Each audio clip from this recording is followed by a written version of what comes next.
আসসালামু আলাইকুম প্রিয় শিক্ষার্থী, আশা করি তোমরা ভালো আছো। আলহামদুলিল্লাহ, আমি তোমাদের দোয়ায় ভালো আছি। প্রিয় শিক্ষার্থী, গত 24শে মার্চ 2020 ইংরেজি হতে অর্থাৎ করোনা মহামারীর সময়কাল হতে আজ পর্যন্ত যে কয়বার তোমাদের জন্য অনলাইন ক্লাসে এসেছি, তার মধ্যে আজকে আমি 388 নম্বর অনলাইন ক্লাস শুরু করতে যাচ্ছি। প্রিয় শিক্ষার্থী, 388 নম্বর অনলাইন ক্লাসের শুরুতে তোমাদের প্রতি রইল শুভেচ্ছা, সালাম এবং ধন্যবাদ। প্রিয় শিক্ষার্থী, দেখো, আমরা এর আগে আধুনিক পদার্থবিজ্ঞান অধ্যায়ে বেশ কিছু টপিকস নিয়ে আলোচনা করেছি। আজকে আমরা আধুনিক পদার্থবিজ্ঞান অধ্যায়ে আলোক তড়িৎ ক্রিয়া ব্যাখ্যায় চিরায়ত তরঙ্গ তত্ত্বের ব্যর্থতা, আইনস্টাইনের আলোক তড়িৎ ক্রিয়া বিষয়ক সমীকরণ এবং আরও দুই একটা গুরুত্বপূর্ণ টপিকস নিয়ে আলোচনা করব। আশা করব তোমরা শুরু থেকে শেষ পর্যন্ত আমার সাথে সংযুক্ত হবে এবং আমি তোমাদেরকে আরও বলবো, তোমরা যারা আমার সাথে সংযুক্ত হয়েছ বা হচ্ছ, তোমরা প্রত্যেকে ক্লাসের লিঙ্কটা তোমাদের ওয়ালে শেয়ার করে দিলে তোমাদের সাথে সংযুক্ত থাকা বন্ধু বান্ধবীরাও ক্লাসটা দেখার সুযোগ পাবে। তাহলে তোমরা তোমাদের লিঙ্ক তোমাদের ওয়ালে, এফবি ওয়ালে ক্লাসটা শেয়ার করে দাও। প্রিয় শিক্ষার্থী, আমি অনলাইন ক্লাসে চলে যাচ্ছি। আজকের টপিক ছিল আলোক তড়িৎ ক্রিয়া ব্যাখ্যায় চিরায়ত তরঙ্গ তত্ত্বের ব্যাখ্যা। চিরায়ত তরঙ্গ তত্ত্ব মানে হচ্ছে যে বিজ্ঞানী নিউটন এবং গ্যালিলিও যে তরঙ্গ তত্ত্ব বা যে পদার্থবিজ্ঞান নিয়ে আলোচনা করছিল, সেই পদার্থবিজ্ঞানকে চিরায়ত পদার্থবিজ্ঞান বা সেই ক্ষেত্রে যে তরঙ্গ তত্ত্ব নিয়ে আলোচনা করা হয়েছিল, সেই তরঙ্গ তত্ত্বকে চিরায়ত বা তরঙ্গ তত্ত্ব বলা হয়। দেখো, আলোক তরঙ্গ তত্ত্ব আলোক নির্গমনের বৈশিষ্ট্যগুলো ব্যক্ত করতে ব্যর্থ হয়েছে। অর্থাৎ বিজ্ঞানী হাইগেন্স যে তরঙ্গ তত্ত্ব দিয়েছিল, সেই তরঙ্গ তত্ত্বটা আলোর যে বৈশিষ্ট্যগুলো রয়েছে, অর্থাৎ আলোক নির্গমনে বা আলোক তড়িৎ নিঃসরণে বা প্রতি ইলেকট্রিক ক্রিয়ার যে বৈশিষ্ট্যগুলো রয়েছে, সেই বৈশিষ্ট্যগুলো কিন্তু ব্যক্ত করতে কি হয়েছে? ব্যর্থ হয়েছে। চিরায়ত তত্ত্ব অনুসারে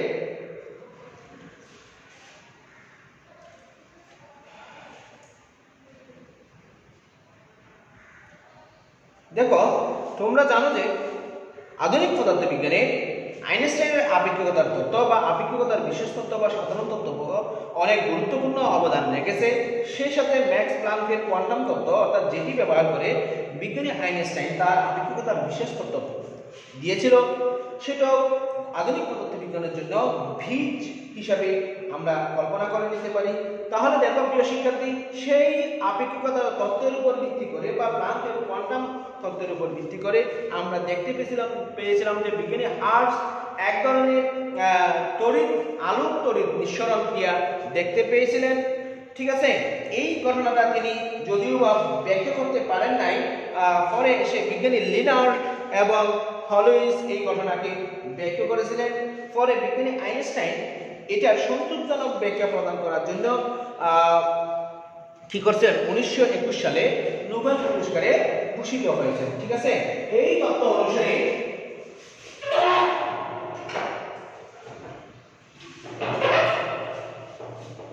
দেখো, আমি এখন আলোক তড়িৎ ক্রিয়ার ব্যাখ্যা চিরায়ত তরঙ্গের ব্যর্থতা সম্পর্কে একটু আলোচনা করব। আমি 1 নম্বর লিখব, চিরায়ত তরঙ্গ তত্ত্ব অনুসারে নির্গত ইলেকট্রনের গতিশক্তি আপতিত আলোর তীব্রতার উপর নির্ভর করে। নির্গত ইলেকট্রনের গতিশক্তি কিসের উপর নির্ভর করে? আপতিত আলোর তীব্রতার উপর নির্ভর করে। কিন্তু আমরা দেখছি যে পরীক্ষারত ফলাফল হতে আমরা দেখতে পেয়েছি যে এটি আপতিত আলোর কম্পাঙ্কের উপর নির্ভর করে, অর্থাৎ আলোর তীব্রতার উপর নির্ভর করে না, কিন্তু বরং কম্পাঙ্কের উপর নির্ভরশীল। অর্থাৎ তরঙ্গ তত্ত্বের সাহায্যে আলোক তড়িৎ ক্রিয়া ব্যাখ্যা করা যাচ্ছে না।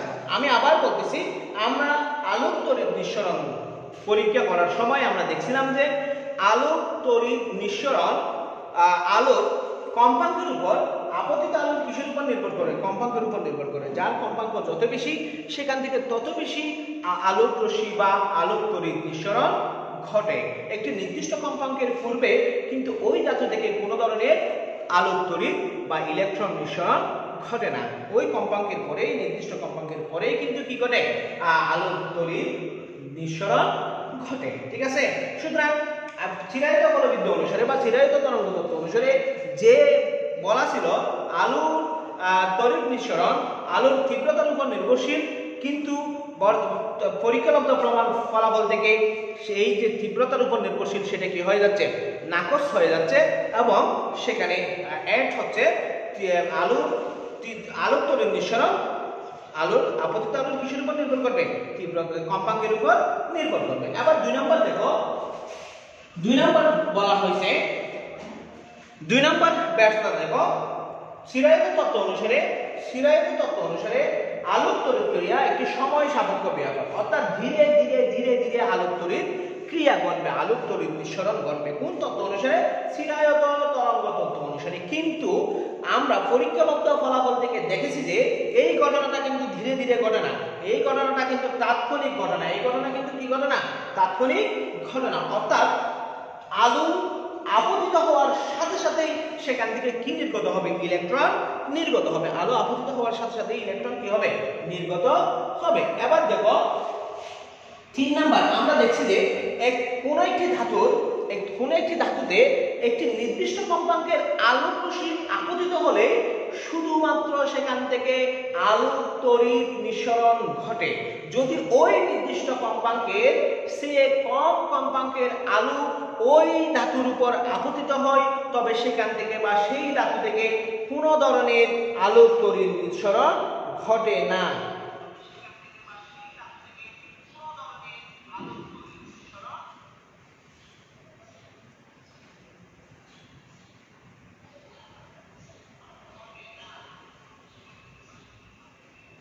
ঠিক আছে, তাহলে যে নির্দিষ্ট কম্পাঙ্ক বা যে নির্দিষ্ট কম্পাঙ্কের বেশি আলোক রশ্মি আপতিত হলে ওই ধাতু থেকে ইলেকট্রন নিঃসরণ হয় বা আলোক তড়িৎ নিঃসরণ হয়, সেই কম্পাঙ্ককে বলা হয় শোষণ কম্পাঙ্ক। সেই কম্পাঙ্ককে কি বলা হয়, শোষণ কম্পাঙ্ক। কিন্তু শোষণ কম্পাঙ্কের অস্তিত্ব তরঙ্গ তত্ত্ব কি করতে পারে না, ব্যাখ্যা করতে পারে না। শোষণ কম্পাঙ্কের অস্তিত্ব তরঙ্গ তত্ত্ব কি করতে পারে না, অস্তিত্ব ব্যাখ্যা করতে পারে না। এবার দেখো প্রিয় শিক্ষার্থী, তরঙ্গ তত্ত্ব অনুসারে আমরা জানি যে আলোর তরঙ্গ তত্ত্ব অনুসারে জানি যে অধিক প্রাবল্যের আলো নির্গত ইলেকট্রনকে অধিক পরিমাণ গতিশক্তি প্রদান করবে। অধিক তীব্রতার আলো, অধিক প্রাবল্যের আলো, অধিক তীব্রতা বা অধিক প্রাবল্যের আলো, যে ইলেকট্রন নির্গত হয় বা যে আলোক তড়িৎ নিঃসরণ হয়, সেই ইলেকট্রন বা নিঃসরণ কণাকে অধিক পরিমাণে গতিশক্তি প্রদান করে। কিন্তু যখন আমরা ওই যে আলোক তড়িৎ ক্রিয়া প্রমাণ করলাম বা পরীক্ষার সাহায্যে প্রমাণ করলাম, সেই ক্ষেত্রে দেখছি যে যেই কথাটা তরঙ্গ তত্ত্ব বলেছে সেই কথাটা সেখানে সেই ফলাফলে পাওয়া যায় না। এবার দেখো 5 নাম্বার দেখো, কাইন্ডলি আমি এখানে লিখতেছিলাম, প্রথমত বলতেছি, তোমরা তথ্যগুলো একটু জেনে নিও প্লিজ। 5 নাম্বার, নির্গত ইলেকট্রনের বেগ আপতিত আলোর কম্পাঙ্কের উপর নির্ভর করে না বলে তরঙ্গ তত্ত্ব মতামত দেয়। অর্থাৎ তরঙ্গ তত্ত্বের মতামত অনুযায়ী, তরঙ্গ তত্ত্ব অনুযায়ী আপতিত আলোর বেগ, আপতিত ইলেকট্রনের বেগ, অর্থাৎ যে ইলেকট্রনটা নির্গত হয় সেই ইলেকট্রনের বেগ আপতিত আলোর কম্পাঙ্কের উপর নির্ভর করে না। কে বলছে যে? তরঙ্গ তত্ত্ব বলছে যে। কিন্তু ফলাফল থেকে আমরা পেয়েছি যে, পরীক্ষা দ্বারা প্রমাণ করে ফলাফল থেকে আমরা পেয়েছি যে যে ইলেকট্রন বা আলোক তড়িৎ নিঃসরণ ঘটে, সেই ইলেকট্রন বা আলোক তড়িৎ নিঃসরণের বেগ অবশ্যই কম্পাঙ্কের উপর নির্ভরশীল। অবশ্যই কিসের উপর নির্ভরশীল? কম্পাঙ্কের উপর নির্ভরশীল। এই যে আমরা পাঁচটা তত্ত্ব এখানে তোমাদের সামনে উপস্থাপন করলাম, সেই 5টা তত্ত্ব বা 5টা তত্ত্বের আলোকে আমরা বলতে পারি যে, 5টা তত্ত্বের আলোকে আমরা বলতে পারি, কি বলতে পারি? যখন আলোক তড়িৎ নিঃসরণ ঘটে, সেই আলোক তড়িৎ নিঃসরণ ঘটনাটা চিরায়ত তরঙ্গ তত্ত্ব বা চিরায়ত বলবিদ্যা দ্বারা কি করা যাচ্ছে না, ব্যাখ্যা করা যাচ্ছে না। সুতরাং আমরা বলে দিতে পারি এক কথায়, আলোক তড়িৎ নিঃসরণ ঘটনায় চিরায়ত তরঙ্গ তত্ত্ব সম্পূর্ণরূপে ব্যর্থ। চিরায়ত তরঙ্গ তত্ত্ব সম্পূর্ণরূপে কি? ব্যর্থ। তাহলে প্রিয় শিক্ষার্থী, আমার বিশ্বাস তোমরা আলোক তড়িৎ নিঃসরণে চিরায়ত তরঙ্গ তত্ত্বের যে ব্যর্থতা, সেই ব্যর্থতা আমি তোমাদের সামনে সুন্দরভাবে উপস্থাপন করতে পেরেছি। আমি এখন আলোক তড়িৎ নিঃসরণের ক্ষেত্রে আইনস্টাইনের সমীকরণ প্রতিপাদন করব। আইনস্টাইনের ফটোইলেকট্রিক সমীকরণ, ফটোইলেকট্রিক সমীকরণ প্রতিপাদন করব। আইনস্টাইনের প্রোট ইলেকট্রিক সমীকরণ প্রতিপাদন করব। আমরা কিন্তু বিজ্ঞানী লিনার্ড বা হলোইসের সমীকরণ প্রতিপাদন করেছি। বিজ্ঞানী আইনস্টাইনও একই ধরনের একটা সমীকরণ প্রতিপাদন করেছেন, কিন্তু তিনি তার প্রতিপাদনের সময় সন্তোষজনকভাবে ব্যক্ত করতে পেরেছিলেন, যার কারণে তিনি 1921 সালে কি পেয়েছিলেন? নোবেল পুরস্কার পেয়েছিলেন। ঠিক আছে, আমরা সেই জিনিসটা একটু দেখব। এখন দেখো প্রিয় শিক্ষার্থী, আমি একটি চিত্রের সাহায্যে বর্ণনা করার চেষ্টা করতেছি। মনে করলাম এটা একটা ধাতু, ঠিক আছে? এই ধাতু এটা হচ্ছে শোষণ শক্তি বা কার্যাপেক্ষক। যে পরিমাণ শক্তি কোনো ইলেকট্রনের উপর আপতিত হলে, সেখান থেকে কোনো ধাতুর উপর আপতিত হলে সেই ধাতু থেকে ইলেকট্রন নির্গত হবে, সেই পরিমাণ শক্তিকে আমরা বলবো কার্যাপেক্ষক বা নিবৃত শক্তি বা কার্যাপেক্ষক বা শোষণ শক্তি আমরা বলতে পারি। এখন দেখো এখানে একটা ইলেকট্রন আছে, এখানে ইলেকট্রন নির্গত হবে, এখানে hν পরিমাণ শক্তি hν পরিমাণ শক্তি নিয়ে আলোক রশ্মি কি হচ্ছে? ধাতুর উপর আপতিত হচ্ছে। hν পরিমাণ শক্তি নিয়ে আলোক রশ্মি ধাতুর উপর কি হচ্ছে? আপতিত হচ্ছে। এখন এই বরাবর যাবে, এখান থেকে সে নির্গত হবে। এখানে m বলের একটি ইলেকট্রন নির্গত হচ্ছে, কি বলের একটি ইলেকট্রন নির্গত হচ্ছে? m বলের একটি ইলেকট্রন নির্গত হচ্ছে, এবং সে কি কম্পাঙ্ক নিয়ে নির্গত হচ্ছে? নিউ কম্পাঙ্ক নিয়ে নির্গত হচ্ছে। এখন দেখো প্রিয় শিক্ষার্থী, আমাদের কি বলতে চাচ্ছে? পদার্থের কোন ধাতব পদার্থের উপর যদি নিউ কম্পাঙ্ক বিশিষ্ট, নিউ কম্পাঙ্ক মানে কি? আমরা জানি যে কোন বস্তু যখন কম্পিত হতে থাকে তার কম্পাঙ্ককে f বা n দ্বারা প্রকাশ করা হয়। f বা n দ্বারা প্রকাশ করা হয়, ঠিক আছে? যখন আলোক রশ্মির কম্পাঙ্ক হিসাব করব তখন তাকে নিউ দ্বারা প্রকাশ করা হয়। নিউ আলোক রশ্মির কম্পাঙ্ক হিসাব করলে তখন তাকে কি দ্বারা হিসাব করব?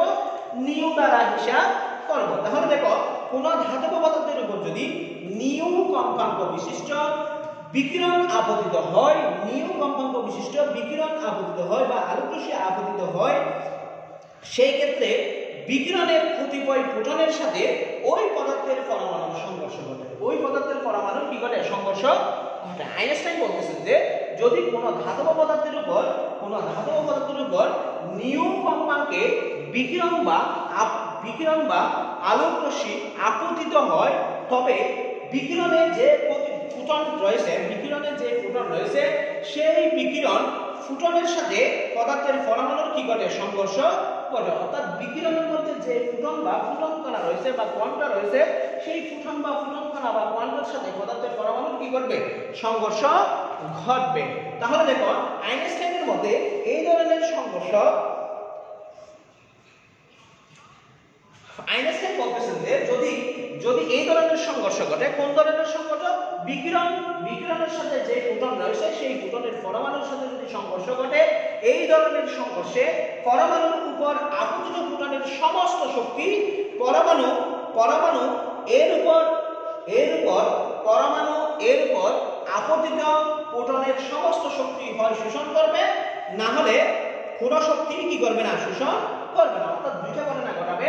যখন আলোক রশ্মি বা বিকিরণ কোন ধাতব পদার্থের উপর আপতিত হবে, তখন এই আলোক রশ্মি বা বিকিরণের সাথে যে ফোটনটা থাকবে সেই ফোটনের সাথে ধাতব পদার্থের পরমাণুর সংঘর্ষ ঘটবে।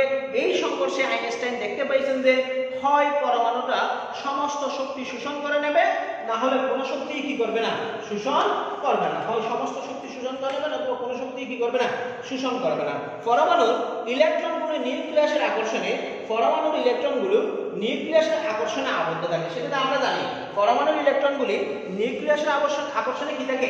আবদ্ধ থাকে। এখন পরমাণু ইলেকট্রনগুলি যখন নিউক্লিয়াসের আকর্ষণে আবদ্ধ থাকে, সেই নিউক্লিয়াসের আকর্ষণ থেকে ইলেকট্রনকে যদি মুক্ত করতে চায়, অবশ্যই সেই আকর্ষণের বিপরীতে কিছু পরিমাণ শক্তি প্রয়োগ করতে হবে। প্রয়োগ করতে হবে। অর্থাৎ কোন একটি ইলেকট্রনকে তার নিউক্লিয়াসের আকর্ষণ থেকে যদি আমি মুক্ত করতে চাই, সেখানে শক্তি প্রয়োজন হবে। সেখানে কি করতে হবে?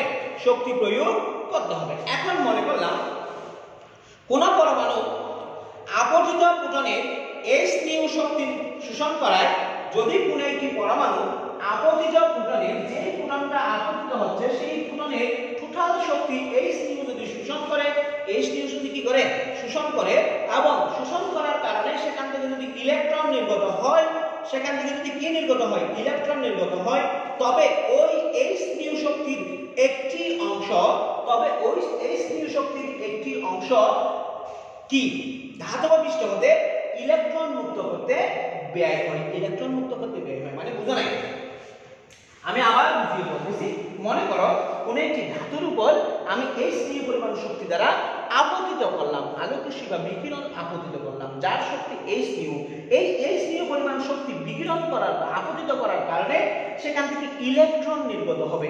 এখন দেখো, ইলেকট্রন নির্গত হওয়ার জন্য প্রত্যেকটি ধাতুর একটি নির্দিষ্ট পরিমাণ শক্তি সেখানে দিতে হয়, অর্থাৎ ওই নির্দিষ্ট পরিমাণ শক্তি দেওয়ার আগ পর্যন্ত ওই ধাতু থেকে কোনো ধরনের ইলেকট্রন নির্গত হবে না। অর্থাৎ ধাতুটির আকর্ষণ বলের বিরুদ্ধে একটি নির্দিষ্ট শক্তি প্রয়োগ করতে হয়। এখানে সেই শক্তিটা হচ্ছে W নট, যাকে আমরা বলছিলাম কার্যকর, যাকে আমরা কি বলছিলাম কার্যকর।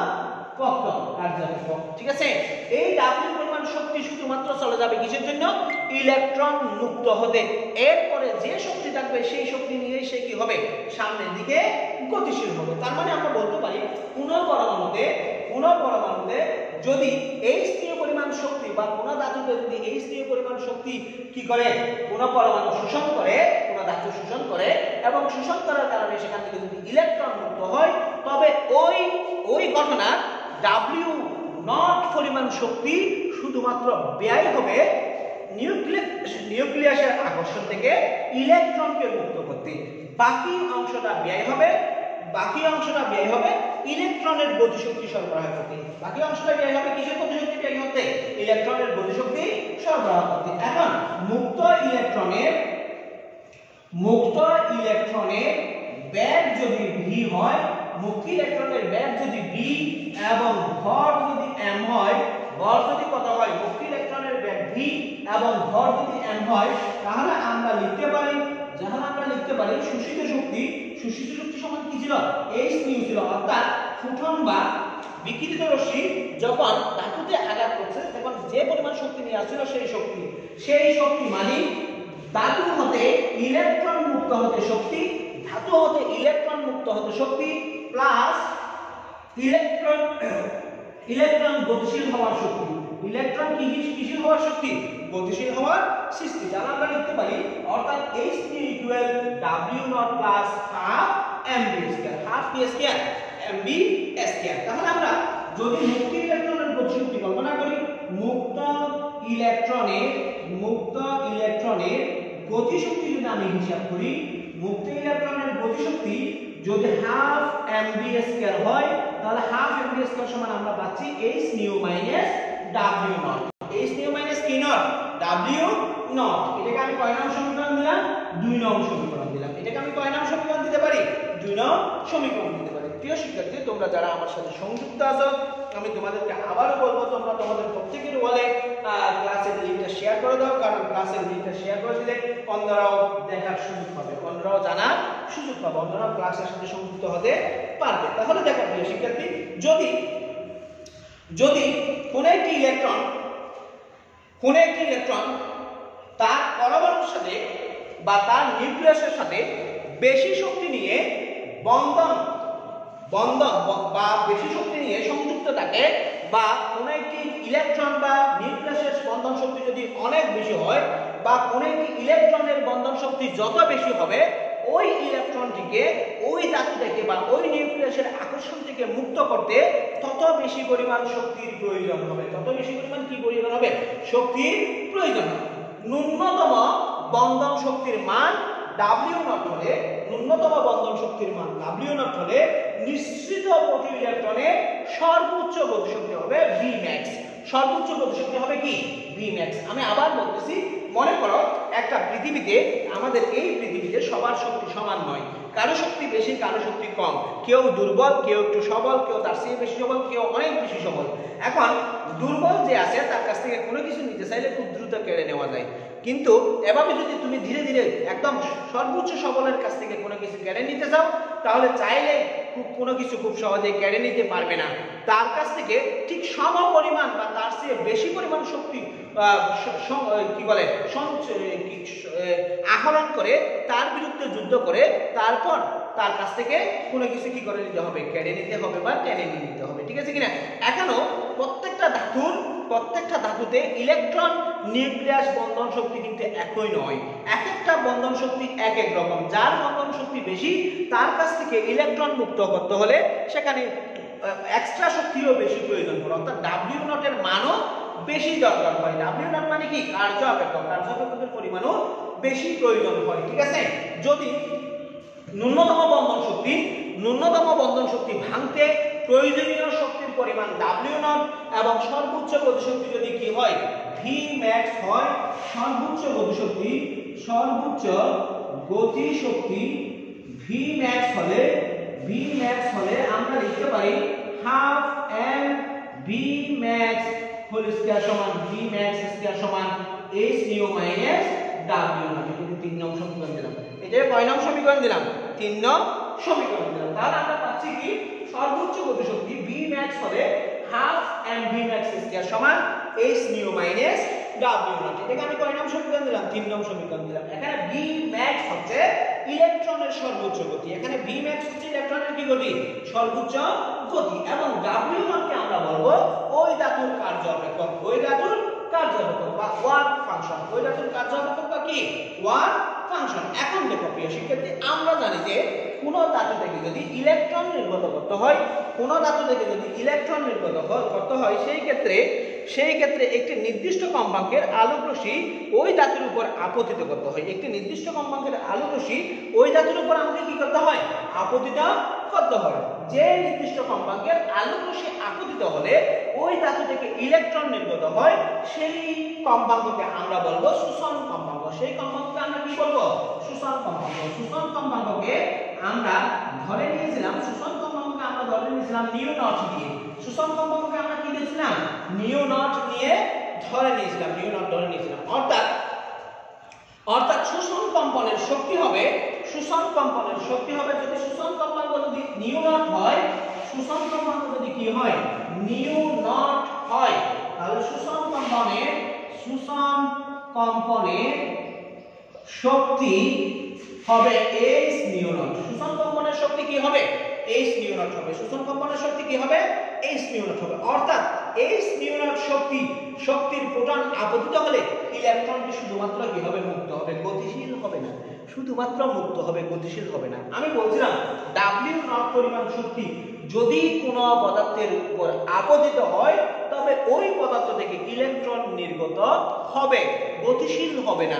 গতিশীল হওয়ার জন্য আরো বেশি শক্তির প্রয়োজন হয়।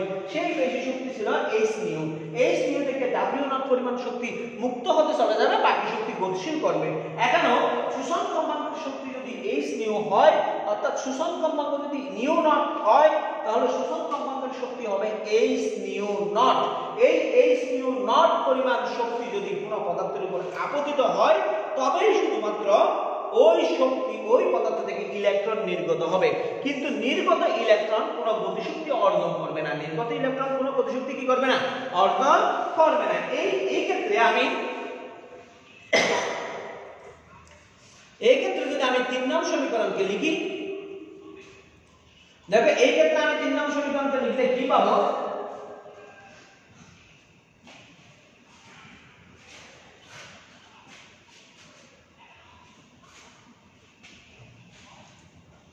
দেখো 2 নং সমীকরণ থেকে আমরা লিখতে পারি, এই ক্ষেত্রে 2 নং সমীকরণ থেকে লিখতে পারি, এই ক্ষেত্রে 2 নং হতে লিখতে পারি, দেখো 2 নং সমীকরণটা ছিল আমার এখানে হাফ mv স্কয়ার সমান h nu minus omega not. অর্থাৎ h নিউ পরিমাণ শক্তি সেখানে কি হয়েছিল? শোষিত হয়েছিল। আমি h নিউ এর পরিবর্তে যদি h নিউ নট পরিমাণ শক্তি শোষিত করি, অর্থাৎ h nu not minus omega not, কিন্তু এই ক্ষেত্রে কি হবে না, কোনো গতিশক্তি অর্জন করবে না। কারণ আমরা বলছিলাম যে H নিউ নট পরিমাণ শক্তি আপতিত হলে শুধুমাত্র মুক্ত হবে ইলেকট্রন, ধাতু থেকে শুধুমাত্র কি হবে, ইলেকট্রন মুক্ত হবে, কোনো ধরনের গতিশক্তি হবে না। গতিশক্তি হবে না মানে 0, তাহলে 0 equal H nu not minus omega not. তাহলে আমরা লিখতে পারি ওমেগা না W নট, W নট সমান আমরা লিখতে পারি H নিউ নট। অর্থাৎ কার্য অপেক্ষক W নট কে আমরা কি দ্বারা প্রকাশ করতে পারি, H নিউ নট দ্বারা প্রকাশ করতে পারি। এখানে নিউ নট মানে হচ্ছে শোষণ কম্পাঙ্ক, এখানে নিউ নট মানে কি, শোষণ কম্পাঙ্ক। এই সমীকরণটা যদি আমি 4 নং সমীকরণ লিখি, তাহলে 3 ও 4 হতে পাই 3 ও 4 হতে পাই হাফ mv max স্কয়ার সমান H nu minus H nu naught, H nu minus কি নট, H নিউ নট। এটাই হচ্ছে কত নাম্বার সমীকরণ, 5 নাম্বার সমীকরণ। এটা কত নাম্বার সমীকরণ, 5 নাম্বার সমীকরণ। ঠিক আছে, এখানে W নট কে বলা হয় ওয়ার্ক ফাংশন বা কার্য অপেক্ষক, ওয়ার্ক ফাংশন বা কি, কার্য অপেক্ষক। আমরা আবার যখন আলোক তড়িৎ সমীকরণ বা ফটোইলেকট্রিক ইফেক্ট প্রতিপাদন করছিলাম, যখন লিনার্ড বা হলিস যে প্রমাণটা করছিলেন বা প্রতিপাদন করছিলেন, সেখানেও আমরা পেয়েছিলাম যে কোথায়, অর্থাৎ আলো তড়িৎ নিঃসরণের ক্ষেত্রে আমরা পেয়েছিলাম half M V max square সমান H nu minus H nu naught, H nu minus H nu naught. এটাকে 6 নং সমীকরণ লিখলাম। তার মানে যখন বিজ্ঞানী হার্টজ দেখতে পেয়েছিলেন কোন ধাতুতে একটি নির্দিষ্ট কম্পাঙ্কে কোন ধাতুর উপর যদি আলোকরশ্মি আপতিত হয়, তাৎক্ষণিকভাবে আলোকরশ্মি আপতিত হয়, সেখান থেকে ইলেকট্রন নির্গত হয় বা আলোক তড়িৎ নিঃসরণ ঘটে, এবং পরবর্তীতে বিজ্ঞানী হলিস বা লিনার্ড যে গাণিতিক সমীকরণটা প্রতিপাদন করেছিলেন, সেই গাণিতিক সমীকরণ ছিল হাফ mv max স্কয়ার সমান H nu minus H nu not. এবং বিজ্ঞানী আইনস্টাইনও তার মতবাদের উপর ভিত্তি করে আলোক তড়িৎ নিঃসরণের যে সমীকরণটা পেয়েছেন, সেই সমীকরণটা কিন্তু half m v x square half m v max square equal H nu minus H nu not. তার মানে আমরা দেখতেছি 5 নং এবং 6 নং সমীকরণ একই। 5 নং এবং 6 নং সমীকরণ কি, হুবহু মিল। 5 নং সমীকরণ এবং 6 নং সমীকরণ হুবহু কি আছে, মিল আছে। এটাই হচ্ছে আইনস্টাইনের ফটোইলেকট্রিক সমীকরণ প্রতিপাদন। এটাই হচ্ছে আইনস্টাইনের ফটোইলেকট্রিক সমীকরণ। খুব সহজ একটা জিনিস, তোমরা আমার মনে হয় সহজেই বুঝতে পারছো। এটা তুমি যদি তোমার বইয়ের সাথে একটু মিলিয়ে দেখো, তাহলে আরো সহজভাবে তুমি সেই জিনিসটাকে তোমার নিজের মধ্যে কি করে নিতে পারবা, আহরণ করে নিতে পারবা। আবার হয়তো অনেকেই মনে করবা এটা তো আমাদের সিলেবাসে নেই, তাহলে আমরা কেন এটা পড়বো। তোমাদের সিলেবাস হয়তো ইন্টারমিডিয়েট পর্যন্ত নয়, তোমাদের সিলেবাস বিস্তর।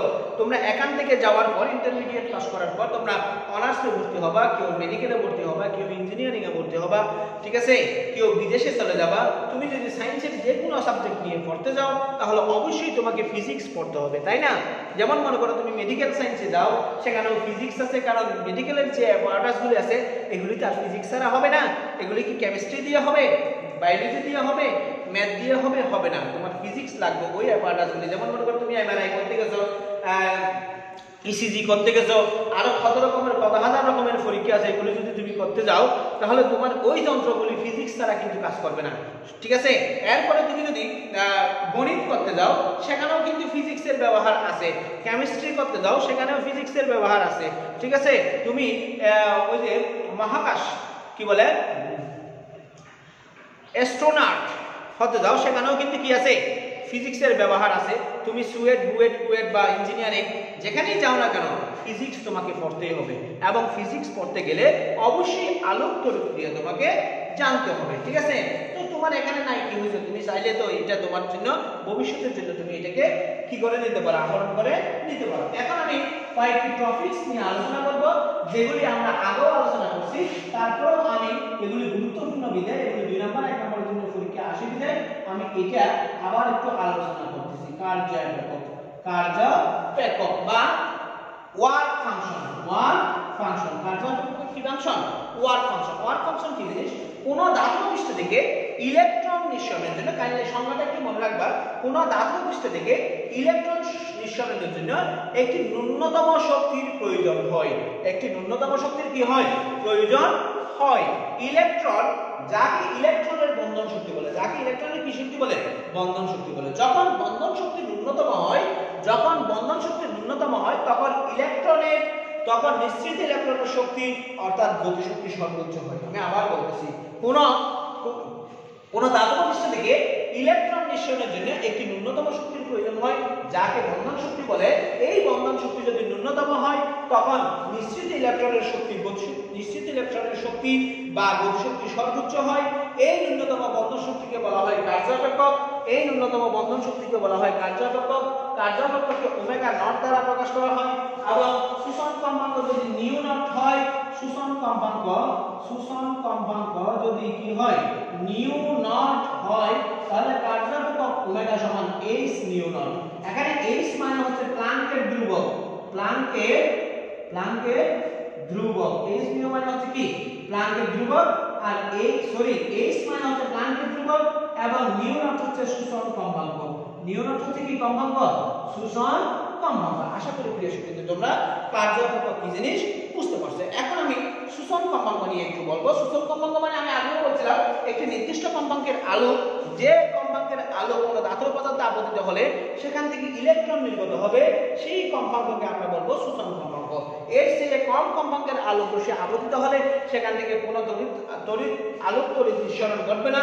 বেশি কম্পাঙ্কের আলো আপতিত হলে সেখান থেকে তড়িৎ নিঃসরণ ঘটবে। আমি শোষণ কম্পাঙ্ককে এভাবে লিখতে পারি। দেখো শোষণ কম্পাঙ্ক,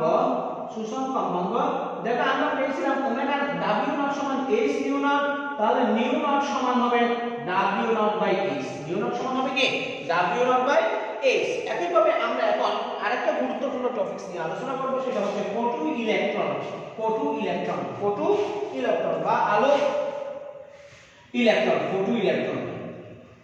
অনেক গুরুত্বপূর্ণ একটা টার্ম ফটো ইলেকট্রন। দেখো ফটো ইলেকট্রন কি জিনিস? যথোপযুক্ত উচ্চ কম্পাঙ্ক বিশিষ্ট আলোক রশ্মি যদি কোনো ধাতব পৃষ্ঠে আপতিত হয় তা থেকে ইলেকট্রন নিঃসৃত হয়। এর চেয়ে কম কম্পাঙ্কের আলোক রশ্মি আপতিত হলে সেখান থেকে ইলেকট্রন নিঃসৃত হবে না। যদি যথোপযুক্ত কম্পাঙ্কের আলোক রশ্মি কোনো ধাতব পদার্থে আপতিত হয় তখন ওই ধাতব পদার্থ থেকে যে ইলেকট্রন নিঃসরণ হয় সেই ইলেকট্রনকে আমরা বলবো ফটো ইলেকট্রন। সেই ইলেকট্রনকে আমরা কি বলবো? ফটো ইলেকট্রন বলবো। ভেরি ভেরি ইম্পর্টেন্ট জিনিস। দেখো প্রিয় শিক্ষার্থী মাথায় রাখতে হবে, কিন্তু অনেক গুরুত্বপূর্ণ সমীকরণ, গুরুত্বপূর্ণ টার্ম।